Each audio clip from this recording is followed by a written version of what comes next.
Okay, so what I will look at here briefly, setting us up for the coming session, is looking at some of these domains that used to be uniquely human, which no longer are, but still where we do them in some very unique ways. Aggression. Every Time Life special used to tell us at the end we're the only species that kills. We're not the only species that kills. This is something that's now observed in a number of other species. Chimps will make weapons. They will have organized violence, premeditated violence. Insofar as planning goes into it, we are not the only species. This was a baboon of mine, a male who had just joined one of my troops, and the only way to describe this guy is he had horrible political skills. He spent 2 weeks hassling guys he should not have gone near, and one morning, coalition of 6 of them formed, and this is what was left in the morning. In my 30 years of studying baboons, the leading cause of death of male baboons are male baboons. These are chimps. These are the males of a small group, and they are about to start what would be now called a border patrol. They will go to the edge of their territory, and if they encounter another chimp, a male from the next valley over, they will kill him. They will kill him, and it's documented now by Goodall and a number of other researchers. This will take to the point where the males of one group will systematically eradicate all the males of another. This is genocide. This is killing someone not for who they are, but because of what group they belong to. We are most certainly not the only species that does this. But what remains humanly unique about our violence is, yes, we are perfectly capable of cudgeling somebody to death with a club, but we can pull a trigger, we can drop a bomb from 30, we can operate a drone from the other side of the planet, we can look the other way, we could damn with faint praise, we could be passively aggressive. In those realms, we are without precedent. Remarkable story in V.S. Naipaul's book, Travels Through Islam. He was describing something that happened in Indonesia. In the 1960s, there was some attempted coup. In the aftermath, there was complete meltdown of society there. Every bit of revenge and ethnic strife was played out. A couple of million people were killed. People would go to the village over and hammer people into their huts and burn down the villages. And Naipaul had heard a rumor about this, which was sometimes when the people from one village would come to the next to kill everyone, they would bring a gamelan orchestra along with them. And he found someone who had been a veteran of one of these massacres and said, I heard, is this true? And they said, yeah, we used to bring a gamelan. He said, why would you do this? And the answer was, to make it more beautiful. We are unprecedented in some of the ways that we damage each other and the psychological baggage we bring with it. Okay, next domain, theory of mind, very trendy in psychology. When do kids, when they're growing up, first grasp that other individuals have different thoughts than they do? Precursor for different emotions, empathy, all of that. Kids get it somewhere between ages 3 to 5. My kids got it on the morning of their 3rd birthdays. And this is a uniquely human thing, except it is now clear that other species have the rudiments of it. Leaping over chimps, for example, will do theory of mind. If you were a low-ranking chimp and some interesting food has been put out there and a high-ranking chimp sees it, you don't bother trying to get it. But if the high-ranking guy hasn't seen it, you know what information he has. We're not the only species that can do theory of mind. What we appear to be the only ones who can do is secondary theory of mind, to understand what that individual knows about that individual's knowledge. And that is very ornate and very human, and for that reason, we're the only species who could possibly sit through a performance of A Midsummer Night's Dream and keep track of who knows who's doing what to who there. Again, completely unique. Next domain, the golden rule, tit for tat, do unto others, a massive amount of work in behavioral economics, neuroeconomics, done understanding the evolution of patterns of cooperation, and classic work showing that in these sort of proto-games, prisoner dilemma games, tit for tat strategies are most optimal. I'll cooperate until you stab me in the back and I'll stab you back reciprocally next time around, and these are optimized. And the second these studies were done in the 70s, all the zoologists said, aha, let's go look at our species. Do they do reciprocity with these optimized game strategies? And it turns out that's absolutely the case. And what you see, for example, is a case of that in vampire bats. Ooh, horrifying vampire bats. These are mommy bats taking blood from cows, keeping them in their throat sacs and disgorging them to feed their cute babies. And what you see with vampire bats is the females do communal feeding. They have a communal nest and they disgorge blood and feed each other's kids. Now, make the bats believe one of the females is cheating on their reciprocal social contract there. Net the bat as she comes out of the nest, grab her and pump up her throat sac with air and put her back in the nest. And everybody's sitting there saying, oh my God, look at all the throat sac blood she has, and she's not feeding my kids. And the next time around, none of the females feed her kids.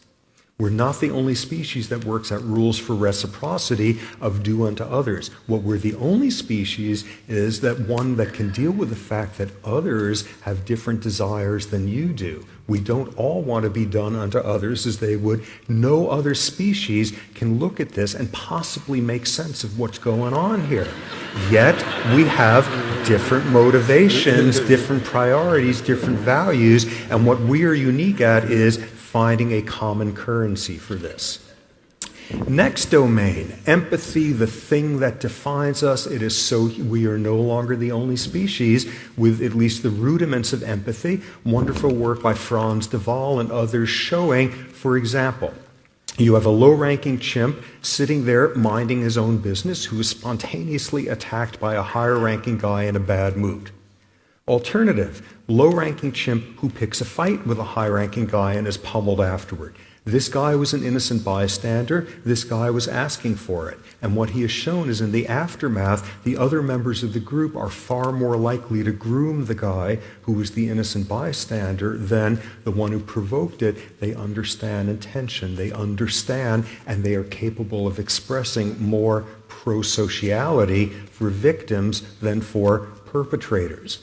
This is not unique to humans. What is unique, though, is the sheer level of abstraction that we bring to our empathy. Let me give you an example of this. Okay, so look closely at this picture. This dog whose paw was caught in some sort of trap, necrotic, the paw comes, and we are recoiling looking at this. Think about what you are doing right now. You are feeling the pain of a member of another species.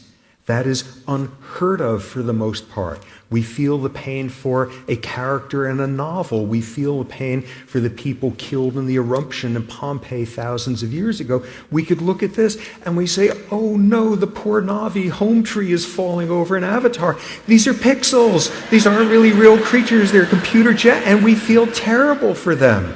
We could take empathy in realms of abstraction like no other species out there.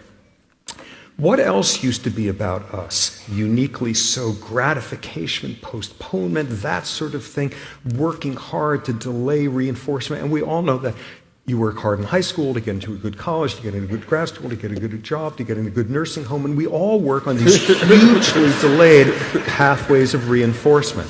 But it turns out the neurobiology of it is very similar in other species. Much of it has to do with this neurotransmitter dopamine. And dopamine, cocaine works on dopamine systems. It's about reward. That's what people used to think. Take, for example, a monkey and give him an unexpected reward, and these pathways of dopamine activate. Dopamine is about reward. It's much more interesting than that. Now instead, train the monkey that when a signal comes on, a little light comes on, and what happens then is if the monkey presses a lever a bunch of times, it then gets a reward. It's learned this. So now when this is occurring, when does the dopamine rise? When the monkey gets the reward? No, when the signal comes on. This is the monkey sitting there saying, I know how this works. I got this down cold. Okay, it's one of those press the levers. I'm all on top of this. Dopamine is not about reward. Dopamine is about the anticipation of reward. Remarkably interesting subtle study done by Wolfram Schultz and colleagues. In this scenario, the monkey presses the lever and it gets a reward 100% of the time. Now, instead, it gets the reward unpredictably, an average of only 50% of the time. What happens then to dopamine when the signal comes on? It goes through the roof. What have you just added into the equation? The word maybe. And nothing drives us to do stuff, to work in a goal-directed way, than a maybe thrown in there. And it's that cusp, that fulcrum that gets generating. The psychologists who run Las Vegas have understood this forever. And what we see here is the exact same principle in the neurochemistry of another species. So what's unique about us in that regard? Just the incredible extent with which we are willing to delay the lag time between the signal and the lever pressing and when the reward comes. And we have entire ideologies and theologies built around the reward will come in the afterlife. The reward will come unto the generations after you. This is unique. Next domain, culture. Yes, culture, defining feature of humans, and in more recent years, that has become a common term in primatology. It used to be if you talked about culture with your primates, you immediately were denied tenure. Now instead, what's clear is there are all forms of culture, probably the best studied, first seen by Jane Goodall, tool construction and use by chimps.